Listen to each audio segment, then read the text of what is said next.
Today we talk about how can you enable daily close notifications on your Robinhood app.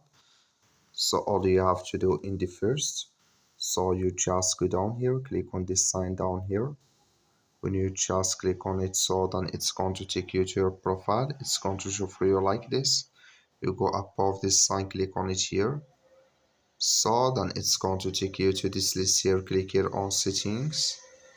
Then it's going to take you to this list here. Just click here on notifications and messages here. You click here on push notifications.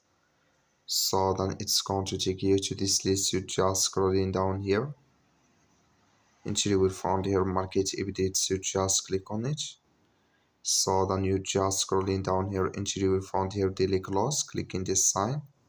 Like you see this color show for us, that's mean daily close notifications enable with us now. That's all. Thank you for watching. Don't forget to support us by liking and subscribe.